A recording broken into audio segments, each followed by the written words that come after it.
Panel Moléculas con propósito, energía que impulsa el desarrollo humano.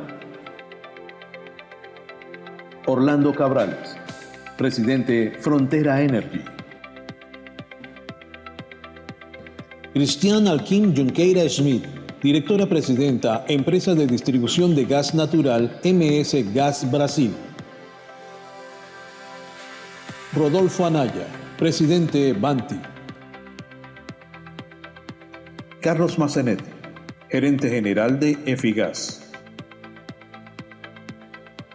John Maya, gerente general EPM. Modera Nicolás Pareja Bermúdez, director de El Universal, Cartagena.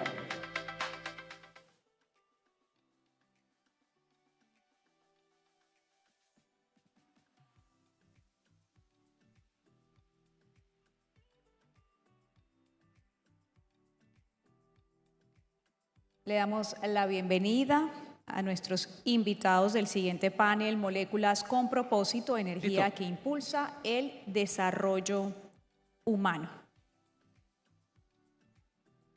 Estamos completos. Nicolás, adelante, tiene usted la palabra. Muchas gracias, muy buenas tardes. Gracias a mis compañeros, gracias a Naturgas por esta invitación.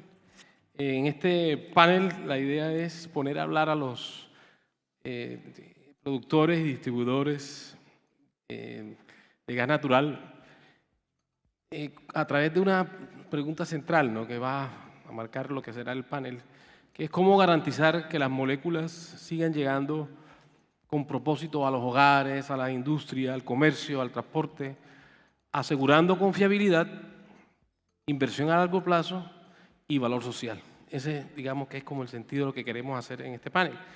Y voy a comenzar en esta primera de 3 rondas, si nos da el tiempo, y tenemos un controlador del tiempo, con una pregunta para Cristian, Rodolfo, Carlos y John. Y es esta: la distribución cumple un rol importante en la cadena de abastecimiento de gas natural al conectar directamente con el usuario final.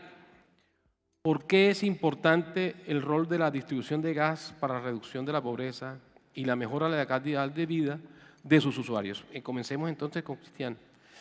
Bueno, en primer lugar, en nombre de Luz Estela, me gustaría agradecer la invitación por la directiva de Naturgas y también quisiera decir que estoy encantada con Cartagena. Es realmente una ciudad muy linda, es la primera vez que estoy acá. Gracias. Y me gustaría también saludar a mis compañeros que están acá, Carlos, Rodolfo, Orlando, Juan y Nicolás, que está acá con nosotros, como también toda la audiencia. Es realmente un privilegio estar aquí con ustedes, es un honor intercambiar experiencias de Brasil con Colombia. Bueno, antes de contestar tu pregunta, déjame poner unos números de Brasil y Colombia que yo creo que son bien interesantes, que yo aprendí ayer. Brasil tiene un mercado que es a mitad del mercado de Colombia en términos de número de consumidores. Solo de residenciales, ustedes tienen casi 12 millones de residenciales, nosotros tenemos 5. Pero en términos de volumen, somos 60% más grandes que ustedes. Y si dividimos por la población, ustedes tienen una capilarización mucho más grande que en Brasil. Nosotros tenemos como un 33% y ustedes tienen como 77%. Eso quiere decir que Brasil tiene mucho que aprender y tiene mucho que expandir todavía. Su pregunta es muy interesante y yo voy a compartirla en 2 puntos. La primera parte es la reducción de la pobreza energética. Y en este punto, como economista, muy preocupada con los hechos, las cosas de los países emergentes como Brasil y Colombia. Si nosotros miramos por la Organización Mundial de la Salud, en verdad que 2 billones de personas siguen cocinando con leña en querosene. Y eso hace un daño a la salud muy grande. Las muertes por polución del aire fueron de aproximadamente 3 millones de personas, siendo que 300.000 niños. Y en Brasil no es distinto. 25% de los residenciales todavía siguen cocinando con leña. Pero tu pregunta es bien capciosa para Brasil, porque este tema de la reducción de la pobreza energética, que yo creo que aquí está muy alineada con el gas natural, en Brasil no está. En Brasil está con el GLP. ¿Y por qué eso? Porque hay una ley que es el gas para todos, que subsidia el cilindro de 13 kilos de GLP para la gente pobre. Así que el gas natural residencial está prácticamente con las clases de más renta. Entonces, este tema yo creo que es bien importante en Brasil y se está cambiando la leña por el gas, pero no es el gas natural, es el GLP. Recuerda que nosotros todavía no somos tan capilarizados como ustedes. Entonces, eso es bien importante, yo creo que es una diferencia bien relevante. Ahora, cuando hablas de cómo el gas natural puede añadir valor para la vida de las personas, yo creo que se puede añadir de 3 formas. La primera forma es que se aumenta la seguridad energética. Y eso, cuando se habla de eso, eso está involucrado de una oferta que es estable, resiliente, confiable, flexible y segura, inclusive para el sistema eléctrico, considerando que en Brasil el gas natural empezó para ayudar a estabilizar el sector eléctrico en los años 2000 con el gas de Bolivia. La segunda agregación de valor que yo veo es que el gas natural, yo sé que nosotros tenemos esta palabrita, la transición energética.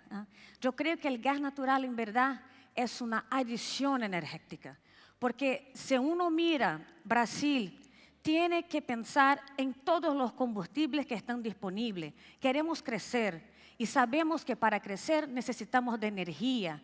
Entonces, nada mejor y más justo que tener el gas natural para diversificar esta matriz, recordando que la matriz energética de Brasil es bien limpia. Nosotros somos 50% limpios en la matriz energética vis-a-vis el mundo, que es 15%. Y si vamos para la matriz eléctrica, es 90%, vis-a-vis el 30%. Entonces, no es que no tenemos que seguir sacando este combustible fósil de nuestra matriz, pero nosotros ya tenemos ella. Entonces, el gas natural realmente tiene que venir para dar flexibilidad al sector eléctrico, por ejemplo, que es bien importante para las plantas. Y tercero, obviamente tenemos que reemplazar el diésel, el fossil fuel, y ahí entra el concepto de la transición energética para bajar los gases de efecto invernadero. Así que yo creo que me quedo por aquí, pero esos son mis 3 puntitos. Muchísimas gracias. Ahora le pido a Rodolfo que sea un poquitico más breve. Bueno, muy buenas tardes a todos. Qué gusto, qué honor estar aquí con todos ustedes, doctor John Maya, nuestro maestro cuando arrancamos en esta industria.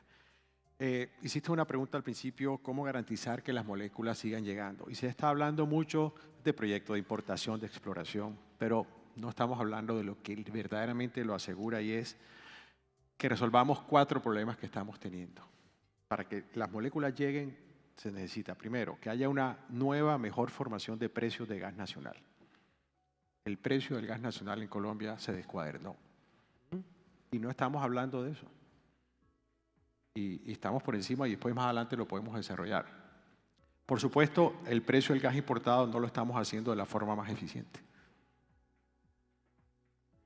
Tercero, tenemos cuellos de transporte. Y se nos vino un cuarto problema, y es el fenómeno del niño. ¿El? Fenómeno del niño. Okay. Wow, o sea, tenemos 4, fíjense, y hemos hablado de exploración, hemos hablado, sí, eso mediano y largo plazo es importante. ¿Y por qué eso es lo que se requiere? Porque ya estamos perdiendo demanda. O sea, si no somos competitivos, se pierde la demanda, y cualquier proyecto que llegue, a lo sumo, o no se hace o terminará en contratos.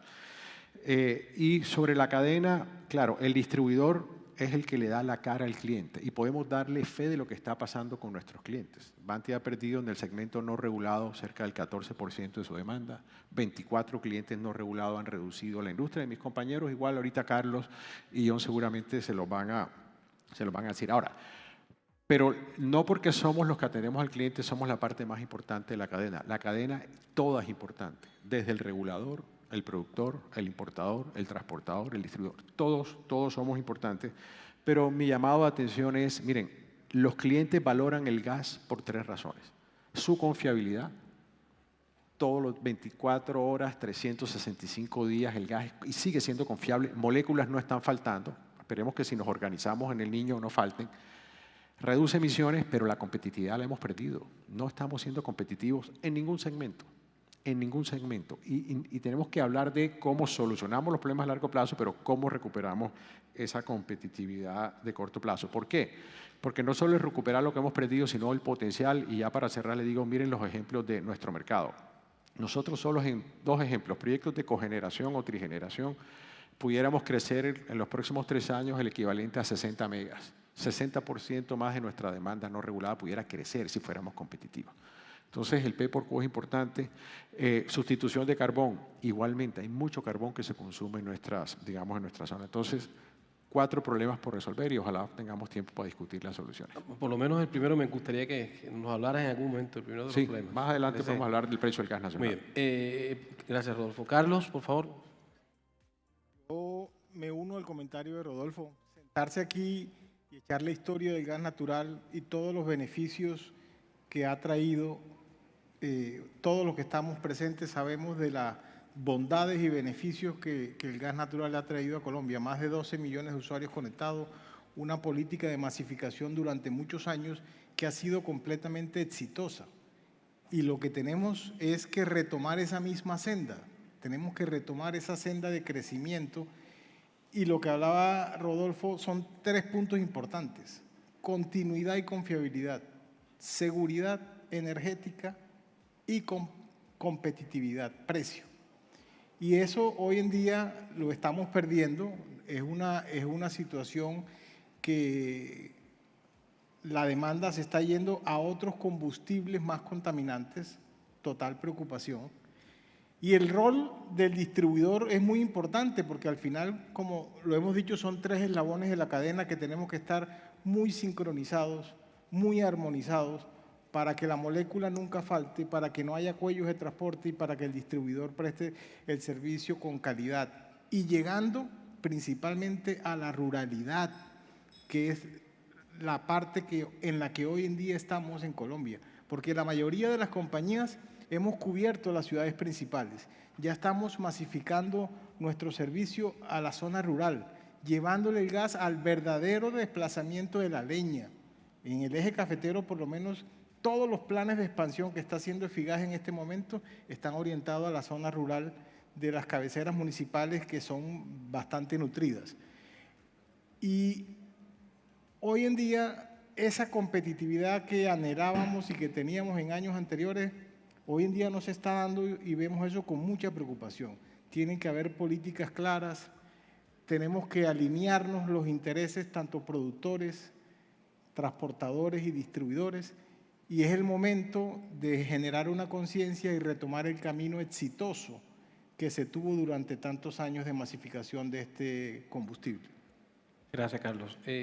Y me gustaría que con Orlando nos hablaras de la responsabilidad y oportunidades que tienen los productores hoy de gas natural para asegurar que esas moléculas lleguen a los consumidores finales y se traduzcan en beneficios concretos para la calidad de vida de los colombianos. Muchas gracias a Naturgas por la invitación. Felicitaciones por los 30 años del gremio, muy exitosos. Frente a tu pregunta, 3 consideraciones. Una, recordar la importancia que tiene el sector energético. Yo creo que esta crisis, desde Ucrania, Rusia, a lo que está pasando en el Medio Oriente, pues ha mostrado que efectivamente la energía es la columna vertebral del desarrollo de los países. Y uno ve que ese debate a nivel también político en nuestra campaña presidencial muestra la importancia que tiene este sector, que los que hemos estado todo este tiempo o todos estos años en el sector siempre lo hemos sabido, pero es bueno saber que ya afuera de este recinto, que es lo que siempre buscábamos, que el mensaje llegara más allá de este recinto, le está llegando a la sociedad, ¿no? La convicción de que sin energía pues no hay prosperidad. Entonces eso es lo primero. Lo segundo, ya más concretamente frente a tu pregunta, yo siempre he visto el éxito del sector, y empezando, digamos, desde la producción, que es el sector que represento acá, depende de una verdadera alianza público-privada, ¿no? Esto depende de la inversión empresarial, público o privada, pero también del sector gobierno, del sector gubernamental, a todos los niveles. Sin esa alianza no se puede hacer desarrollo, no se puede desarrollar las fuentes de suministro que tenemos en Colombia. Y eso empieza por la estabilidad tributaria, por las señales tributarias, que definitivamente se ha deteriorado significativamente las señales de inversión para nuestro sector, para poder, digamos, apalancar más inversiones en la exploración, en el desarrollo de nuevas reservas, en incrementar el factor de recobro de los campos existentes, etcétera, etcétera. Si esa estabilidad tributaria, si esa estabilidad regulatoria no existe, que es parte de lo que debe hacer un gobierno, pues es muy difícil extraer más. Y por supuesto en la ejecución misma de los proyectos, ¿no? En la ejecución misma de los proyectos, lo que uno ve es que sin esa colaboración pues es muy difícil poder hacer la actividad. Entonces eso es fundamental, y eso no es un eslogan, no es una frase de cajón, sino que en la práctica eso tiene que darse para poder llegar a esas fuentes. Ese es el segundo mensaje. Y el tercer mensaje es la importancia de la diversificación de las fuentes, ¿no? A veces tendemos a depender de una sola cosa. Yo estoy convencido que todavía hay potencial en lo que se llaman los yacimientos convencionales. Creo que todavía hay cosas por hacer. Estoy convencido que hay que hacer desarrollo en yacimientos no convencionales. Estoy profundamente convencido de eso. De hecho, hace como 14 años estoy convencido de eso, de que eso hay que hacerlo. Y también veo con muy buenos ojos que la percepción social sobre ese tema ha venido cambiando, lo cual es muy positivo. Hay que también apostarle a los desarrollos costa afuera, por supuesto, pero no se le puede apostar a una sola cosa. Muy peligroso, es muy riesgoso que dependa el abastecimiento de un país en materia energética, sea gas, sea electricidad, sea lo que sea, en una sola opción, una sola alternativa. Es muy peligroso depender de una sola cosa. Y por supuesto, más recientemente, en los últimos años, hemos venido también discutiendo y hablando sobre fuentes de importación de gas natural licuado. Y ahí la compañía también tiene un rol fundamental, y es con el proyecto de importación de gas en Puerto Bahía, en la Bahía de Cartagena. Hemos venido avanzando significativamente con Ecopetrol en la ejecución de esa alternativa, que es una alternativa real, pronta, rápida. Hoy tuvimos la buena noticia que ya tenemos autorización del giro menor por parte de la ANLA, estamos pendientes de la ANI para también un giro menor. Y una vez eso salga, nosotros podemos empezar, podemos llegar muy rápido, estamos conectados al sistema nacional a la refinería, estamos a 200 metros del Sistema Nacional de Transporte, podemos entregar esa molécula de manera muy rápida. Y termino con esto, coincido, y obviamente mi paso por Naturgas me dio esa sensibilidad gracias a mis colegas distribuidores aquí en el panel, que es fundamental que el sector se ponga de acuerdo, que se coordine bien, que haya buenas sinergias, que la cadena se ponga de acuerdo, que colabore entre sí para llegar de la manera más competitiva posible al usuario. Pero también es cierto que, como dicen por ahí, la energía más costosa es la que no se tiene. Y sí nos hemos demorado mucho en tomar decisiones, y yo creo que ya es el momento de concretar, y por supuesto desde Frontera estamos más que dispuestos a colaborar en eso. Gracias, Orlando. John, de EPM, ¿cómo ven ustedes estos temas? A ver, dos cosas. La primera, agradecer a Luz Estela por la invitación y felicitarla pues por los 30 años de Naturgas. Yo tengo, y apoyado en lo que decía Rodolfo, Carlos, todos, las bondades del gas, pues saltan a la vista. Yo creo que esta es la edición número 28 de Naturgas y creo que no haya habido ninguna de esas ediciones en que no se haya hablado de las bondades del gas, desde el efecto en la población más pobre comparado con los otros energéticos, con el GLP, con la misma energía eléctrica, pues lo que eso le implica a las familias más pobres, tener unos recursos importantes para destinar a otras cosas, la continuidad, la seguridad, tantas cosas.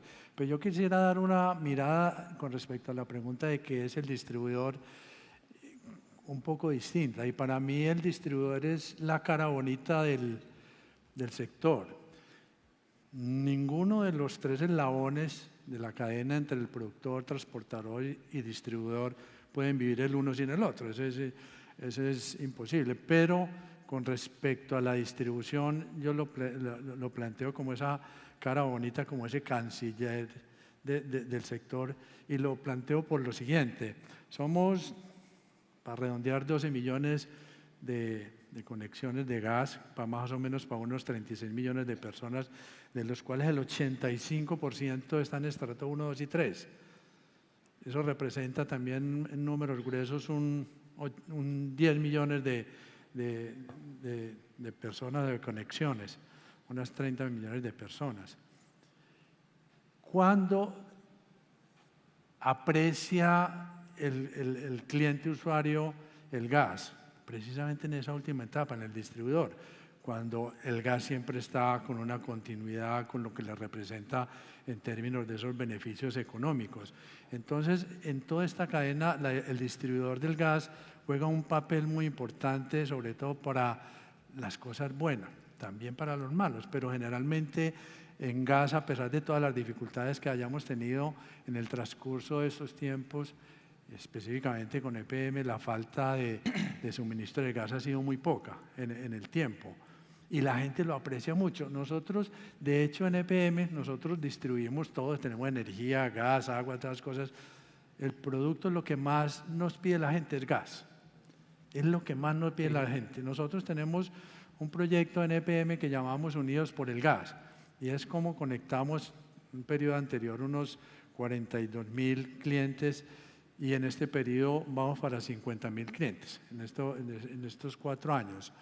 Con algo que es muy importante, uno de los elementos que más dificultan la conexión es la acometida y la red interna, porque eso tiene un costo significativo para estos estratos 1 y 3, que le puede estar valiendo entre 2,5 millones, 3 millones de pesos, con unos subsidios que da el municipio de Medellín y EPM para que esa acometida y esa red interna le salga prácticamente gratis. Hemos empezado a hacer todas esas conexiones en esa cobertura muy importante. Entonces, ahí la distribución juega ese papel tan importante dentro de la industria del gas para que pueda ser muy reconocido. Y hay otro elemento, particularmente en Medellín, no sé si en otras ciudades se pueda presentar. Cuando nosotros penetramos con el gas, le estamos quitando unas rentas a las bandas criminales. Las bandas criminales se apropiaron de la distribución del gas en estos barrios, en la periferia, en los cuales el costo es mucho más alto del que pudiera tener en condiciones normales de una distribución de un GLP. Ellos tienen un plus adicional y solamente ellos lo hacen. Y como les digo, en el caso de Medellín, en estas laderas, en los cuales un porcentaje muy importante de las vías son escalas. No hay vías que penetren ni pues un carro o alguna cosa de esas. Estos tienen que bajar a ciertos lugares, cargar su pipeta y coger escalas arriba. Cuando nosotros llegamos con el gas, pues obviamente todos estos problemas se van eliminando. Entonces, por eso le digo, el apetito, lo que la gente nos reclama, que lleguemos con el gas, con redes de gas. Fuera de todos estos beneficios que ya se han dicho, pues hay otros elementos que no se miden, pero que son muy importantes dentro de esas conexiones. Entonces, por eso la definición, yo creo que la distribución del gas es la materialización del bienestar desde la mirada del gas. Y para mí, por eso, el aprecio en términos de que el distribuidor juega un papel muy importante en esa aceptación del energético. Gracias, John. Voy contigo, Cristina, otra vez. En relación con el biometano, ¿cómo está o cómo avanza el transporte por redes en Brasil? ¿En qué estado se encuentra? ¿Y cuál es el potencial que tienen para aumentar su participación? Bueno, Nicolás, esa es una excelente pregunta y quiero empezar poniendo unos números de Brasil importante para tener el orden de magnitud. Así que el biometano viene del biogás. El biogás en Brasil aumentó mucho a lo largo de estos últimos 10 años. En 2015 teníamos como 200 plantas y ahora en 2025 tenemos como 2.000 plantas. En 2015 teníamos como 1.4 millones de metros cúbicos día, 2025 14 millones de metros cúbicos día. Todo este biogás en Brasil es grande, dimensiones continentales, y están allá mayoritariamente en el sur, sudeste y centro-oeste, a donde yo estoy. Yo estoy en el centro-oeste, mi empresa.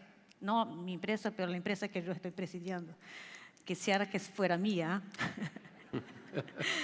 Pero la fuente de este biogás, 65% viene de residuos sólidos urbanos, unos 20% de residuos industriales y unos 15% de la agropecuaria. Y las fuentes, los usos del biogás, 60% para energía eléctrica, 5% para energía termal y 35% para el biometano. Entonces, en grandes números, tenemos en resumen 14 millones de metros cúbicos día de biogás y 5 millones de metros cúbicos día de biometano. Bueno, dicho eso, el biometano puede ser visto de dos formas. Una forma es que es un competidor para el gas natural. ¿Y por qué eso? Porque muchos productores industriales y también agropecuarios usan estos residuos y dejan para hacer biometano, biogás y biometano, pero deja de lado el gas natural. Así que yo vendía un gas natural para una empresa, ella dejó de utilizar porque empezó a utilizar para consumo propio. Entonces, en este sentido, el biometano puede ser visto como un competidor. Incluso lo que sobra del uso, del consumo propio, él puede vender para mis propios clientes.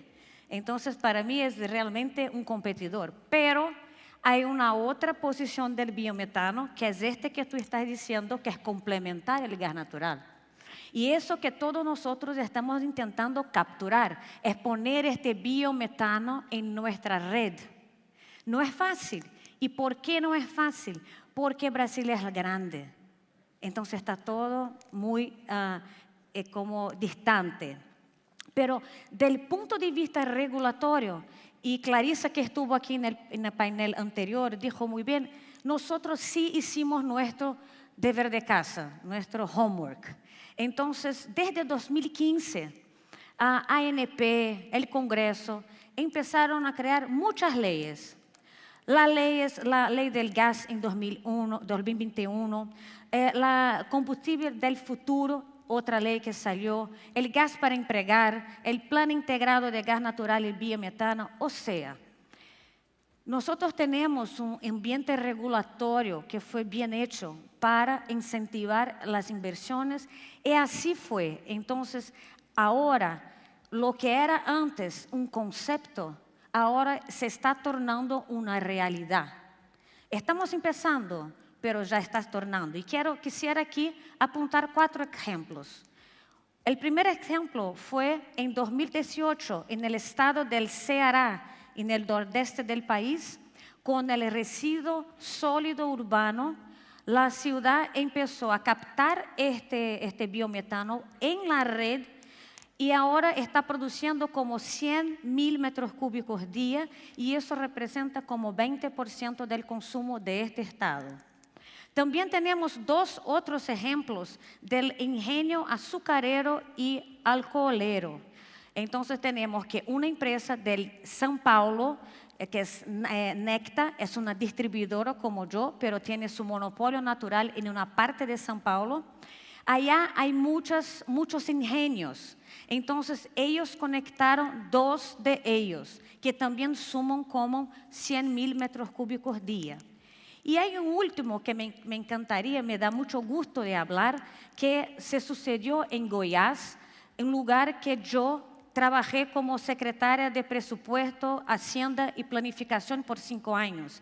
Y cuando llegué en 2019, no teníamos plata para nada, era el cuarto estado con peor situación fiscal. Cambiamos eso todo y mes pasado el gobernador dijo,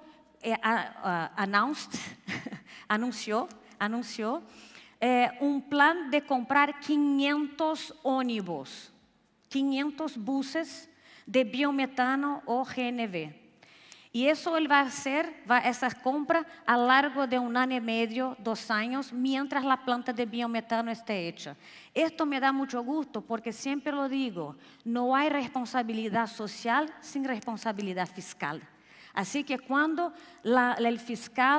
cuando la salud financiera vino al Estado, el Estado ahora puede ayudar a comprar estos ónibus que antes no podría.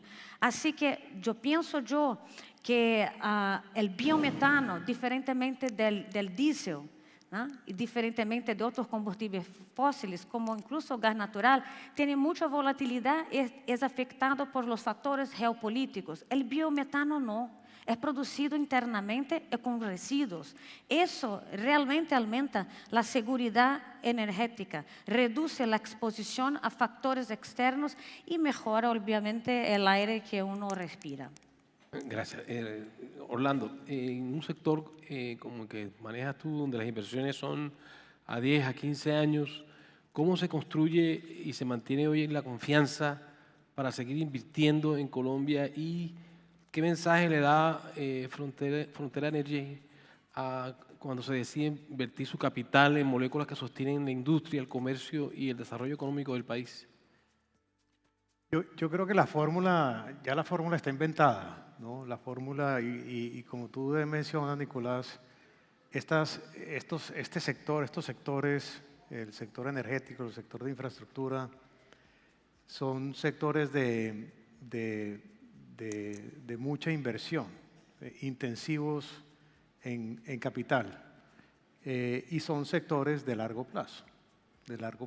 Uno no viene a 1 año, a 2 años, uno viene a décadas para poder recuperar las inversiones.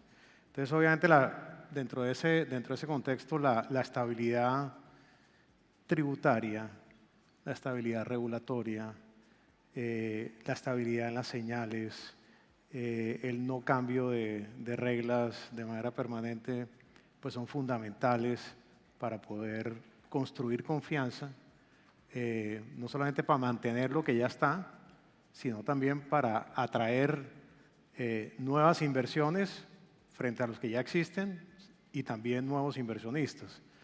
Entonces, como decía, la fórmula está inventada en el sector de hidrocarburos, de exploración y producción.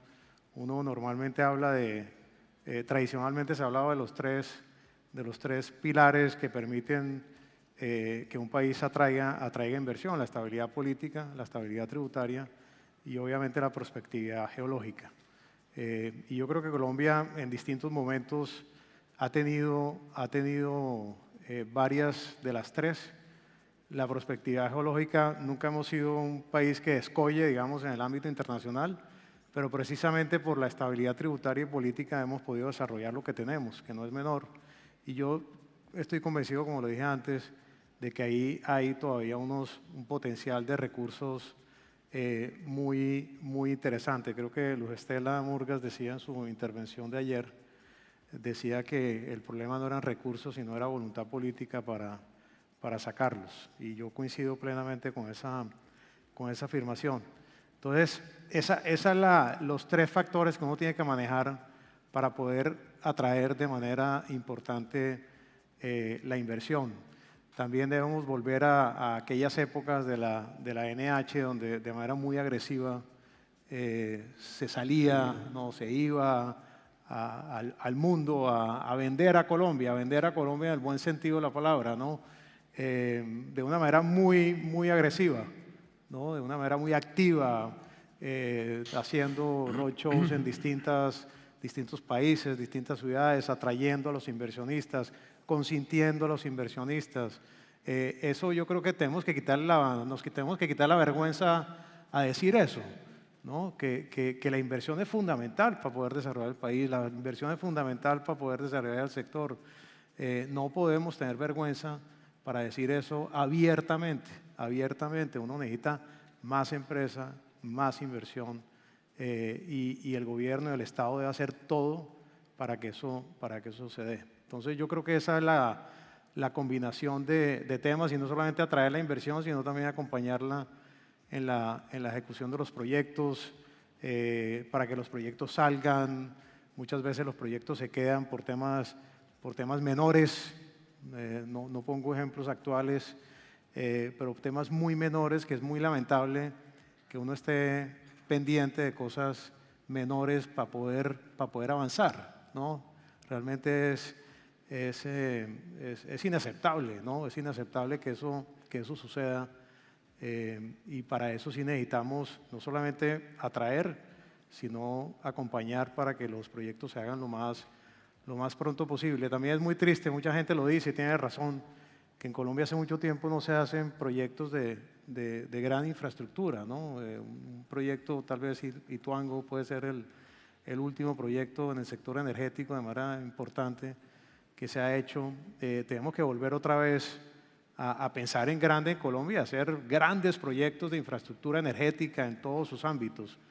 Tenemos que volver a eso, y para eso se necesita esos elementos de atracción, de estabilidad tributaria, política, regulatoria y acompañamiento permanente para que el empresario, sea público o privado, pueda hacer sus proyectos. Gracias. Esta pregunta para tres, Carlos, Rodolfo, John. ¿Cómo adaptarse a las nuevas condiciones de mercado de gas natural en Colombia, sabiendo que es cada vez más relevante la contratación de corto plazo? Y sobre todo de cara a garantizar la atención de la demanda existente y al aumento de la cobertura. Arranco yo. Dale. Yo creo que no hay que adaptarse, hay que rebelarse. De verdad. O sea, tenemos que rebelarnos ante esa contratación de corto plazo, contratación costosa. No. Vamos a rebelarnos a eso y vamos a volver entre todos a construir contratación de largo plazo a precios eficientes y desarrollo esa idea. Ya en Colombia el proyecto más grande de producción de gas salió a comercialización, que es el offshore. Ya salió, con inversiones de $3.000 millones, nos dijo Maurice esta mañana, y ya marcó un precio de largo plazo en Colombia, sin revelar la información, pero entre $8 y $9, que es un gas costoso offshore. Entonces, tenemos que ser capaces de visualizar el costo del gas nacional, por qué va a estar por encima de eso y qué hay que hacer para que esté por debajo. Como decía Orlando, que no le podemos seguir poniendo cargas tributarias. Entonces, lo primero es eso.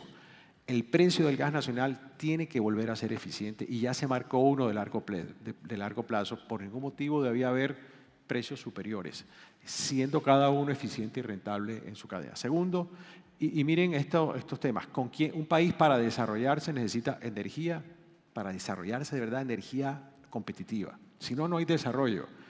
México compra gas a $4 a Estados Unidos. Está conectado no sé cuántos tubos. Perú lo tiene a menos de $3.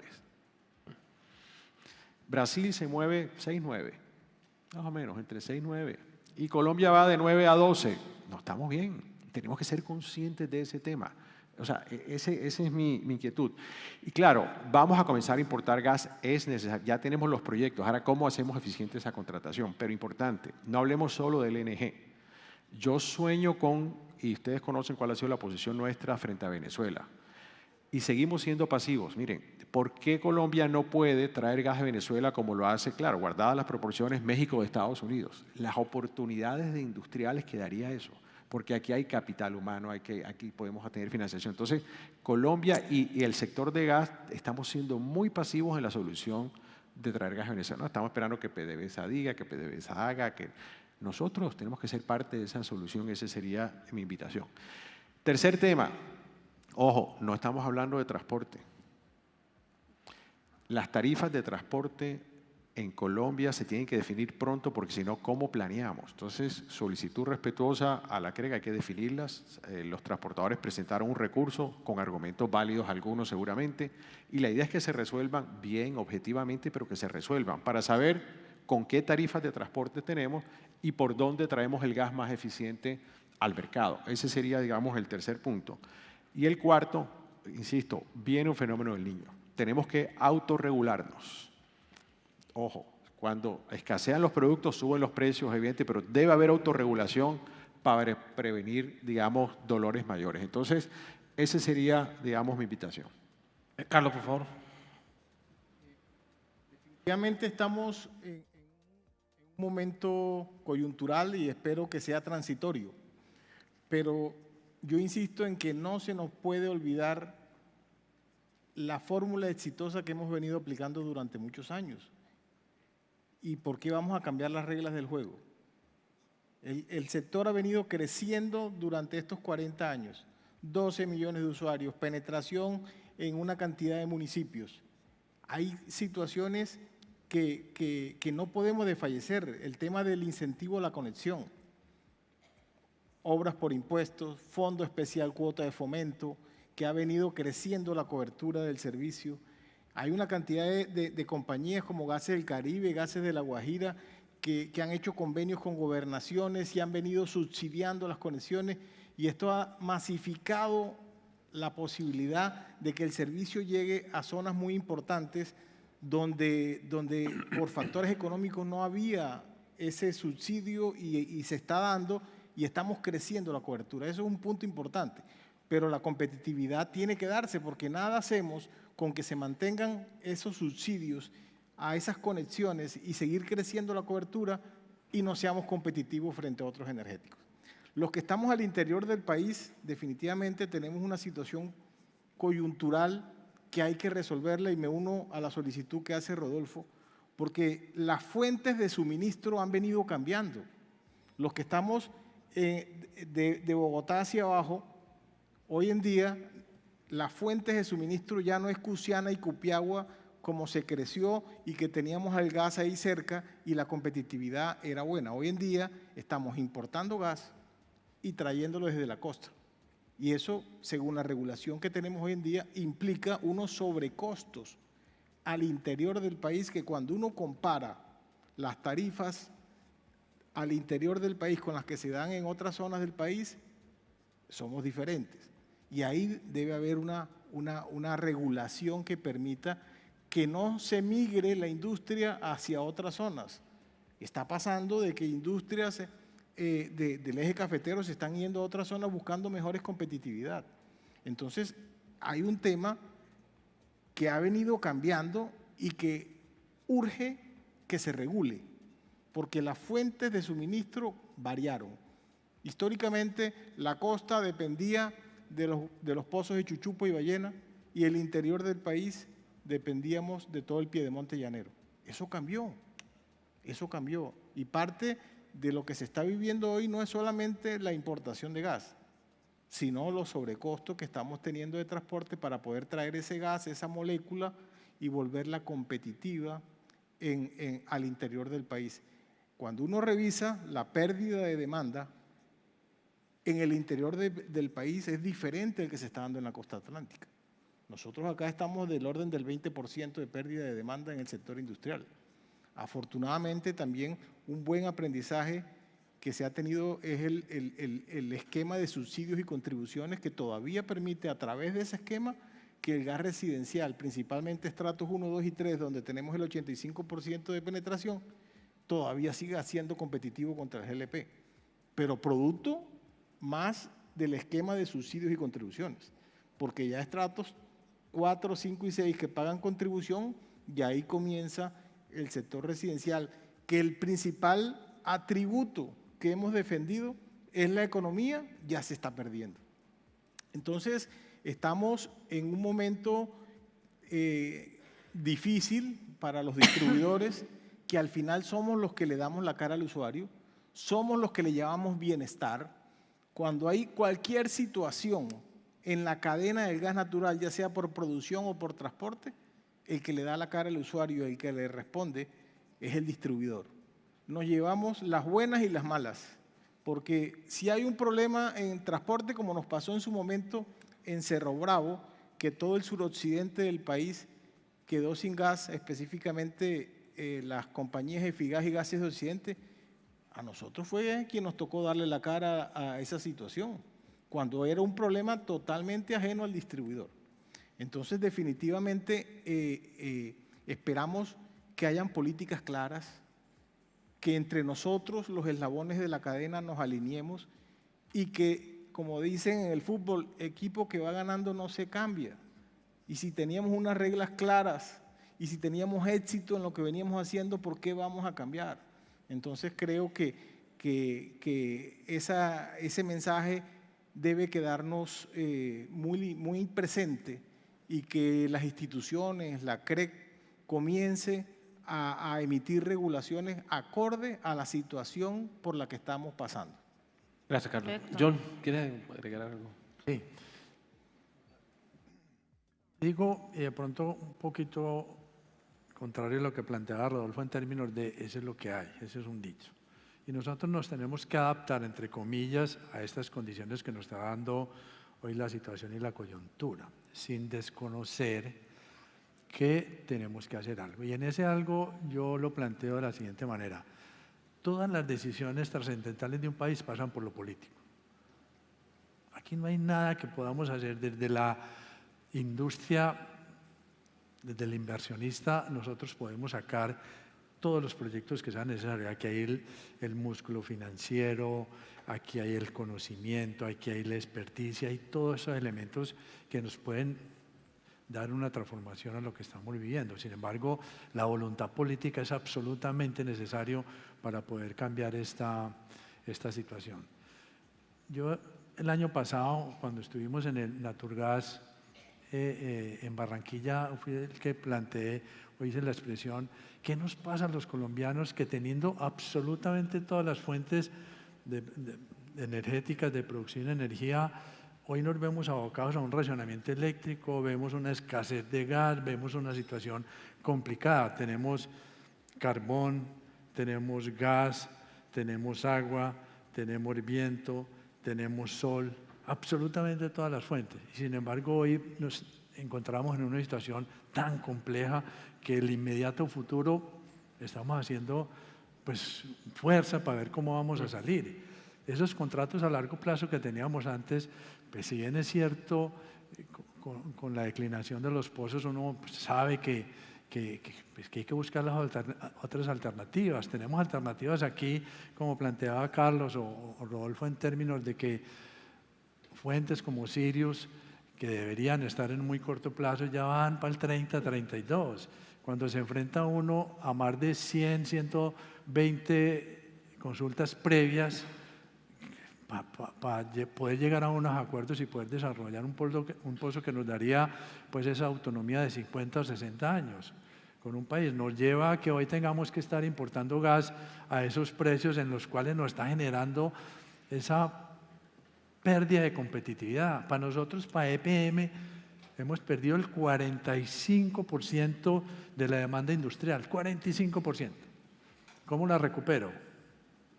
Ese 45% de gente que se fue para otros combustibles que paradójicamente es los que estamos promocionando en términos de energías limpias, de no tener contaminación, pues se van para GLP, se van para líquidos, se van para carbón, que lo que están haciendo es haciendo más contaminación entre comillas, aunque yo no soy tampoco de ese extremo de que contaminantes, haber tecnología que nos pueda ayudar a esas disminuciones y no ser tan contaminantes. El año pasado, Orlando, no me acuerdo si Carlos estuvo en el Congreso Mundial con Estela, que estábamos allá, y lo planteaban en tres cosas muy elementales. Dedíquese usted a evitar escapes de metano, a reducir pérdidas y tenga una matriz energética con todos los combustibles. Ayer el doctor Amilcar nos decía cómo ha aumentado el consumo de carbón en el mundo en estos últimos años. O sea, renunciar a eso, renunciar al gas y que, como veíamos esta semana, unas manifestaciones del presidente, que nada de hidrocarburos, que nada de gas.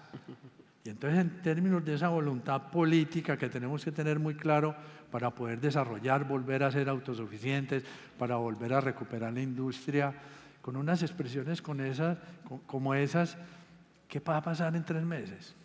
Cuando hoy nos enfrentamos en nuestro país a una decisión pues, de presidente, si no cambia eso, ¿qué pasará entonces? Para una industria como esta. Entonces es una situación muy compleja que nos pone a nosotros a reflexionar y a veces en el revelarnos no sé qué podemos conseguir. Pero nos pasa como nos pasa con el superintendente de salud. Entonces sí, es una cosa muy compleja. Pero no, una interpelación corta. Aprovechemos algo que tenemos. Pero hay que aprovechar algo que tenemos. Sí, el mundo político es uno, pero tenemos una buena CREC. Una buena CREC. La CREC. Tenemos una buena CREC hoy. Sí. Tenemos una buena CREC hoy. Independiente del mundo político, aprovechémosla. Llevemos las propuestas. Hay receptividad. Hay apertura. Por supuesto, siempre hay diferencias con el regulador, pero tenemos una buena CREC. Hace rato no estábamos en las condiciones que tenemos hoy en día y eso puede pronto comenzar a equilibrar algo. Ese sería un mensaje. Afortunadamente, pero mira que una CREC que hasta hace poco estaba forzada, estaba corta. Y a veces en esa legislación. Pero yo creo que la CREC más resoluciones no puede sacar. Nosotros todos los días nos enfrentamos, en el buen sentido de la palabra, no estoy diciendo una cosa rara, hay buena regulación. Nosotros la estudiamos, la miramos, cómo nos adaptamos y cómo las adaptamos y cómo podemos salir adelante. Y hay cosas buenas y afortunadamente uno en esa discusión, esas observaciones va a ir ajustando las cosas. Pero a mí me preocupa más ese elemento político y para mí es fundamental en este país. Aquí le respondemos a los retos que nos pongan. Aquí hay todo lo que usted quiera, la capacidad, la ingeniería, absolutamente todo el conocimiento, la gestión, la gerencia, los recursos se consiguen. Pero si la voluntad política es otra... Así es, John.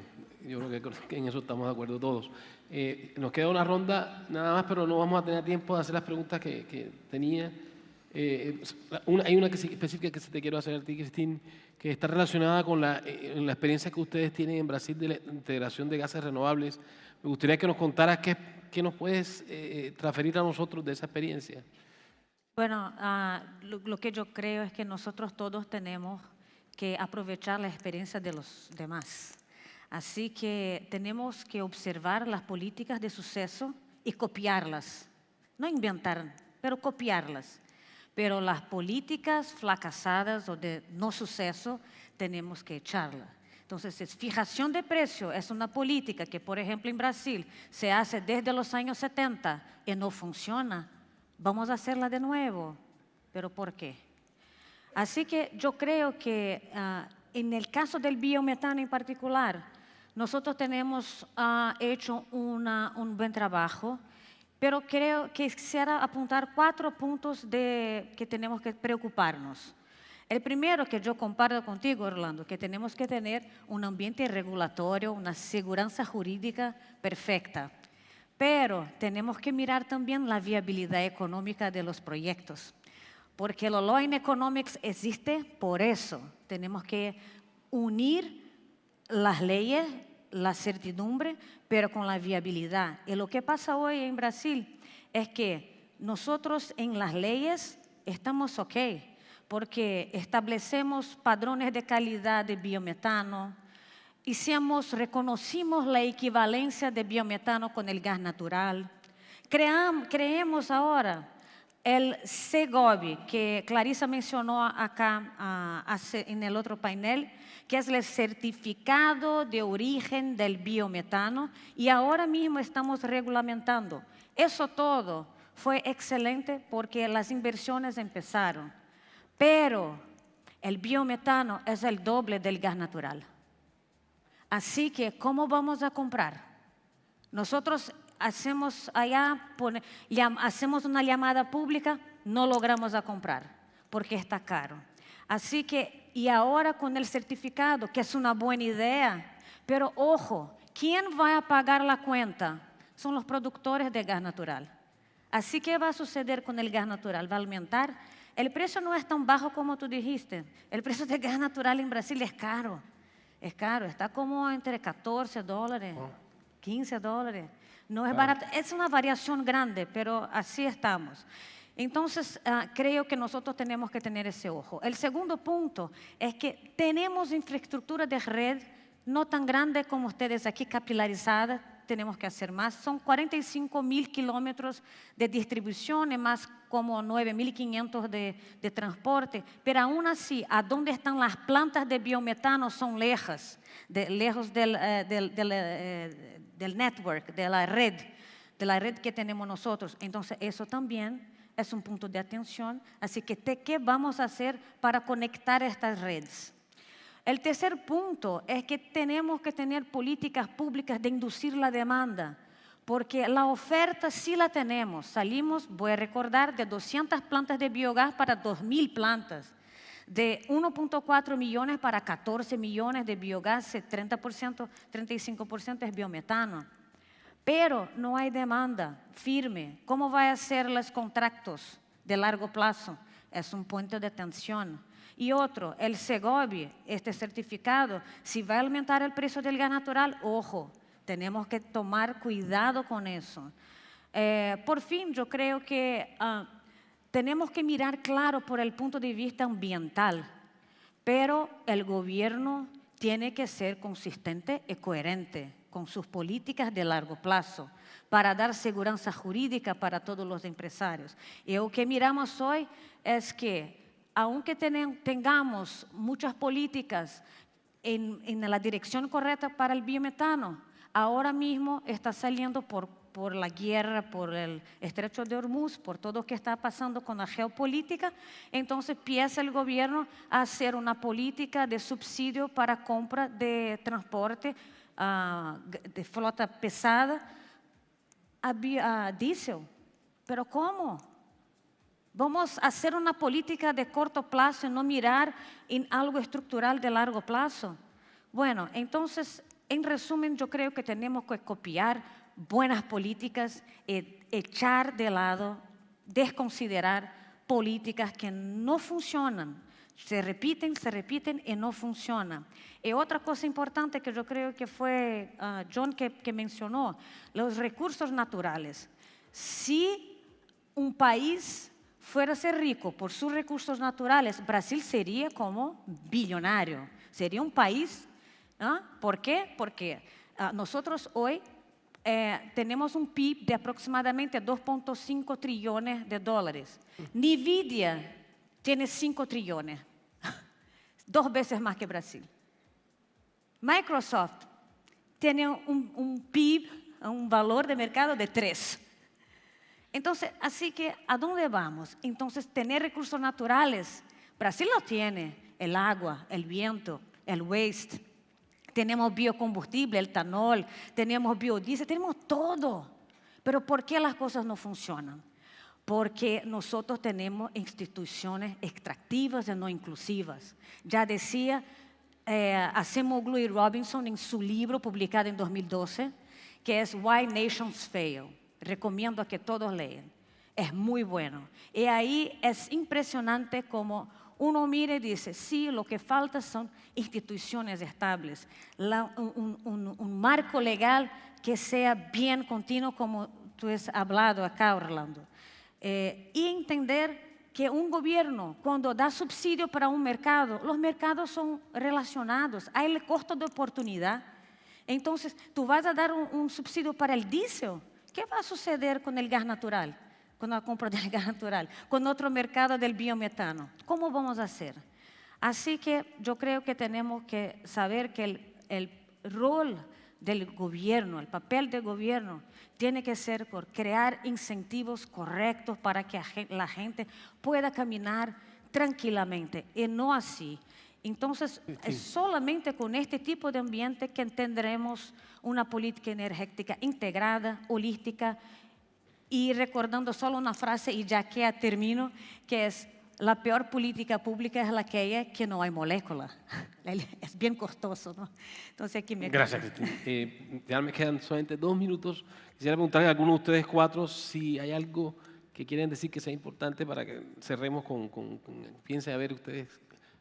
El tema del ODC, el tema de la reconversión del oleoducto del ODC es clave y todos tenemos que, yo decía, dejemos de ser pasivos, no dejemos el tema en Cenit y la CREC, no, todos los actores, los que representamos la demanda, yo creería que eso es muy importante ponerlo en primera prioridad, esa reconversión del ODC para poder hacer más eficientes los costos de transporte. Me uno a ese comentario de Rodolfo del ODC, pero lo que nos está pasando en Colombia, ayer hablando con alguien de Cenit, 2 o 3 años para sacar eso adelante. O sea, estando ya el tubo construido, pero en trámites de licencias y cosas, 2029 estaría entrando ese tubo en operación.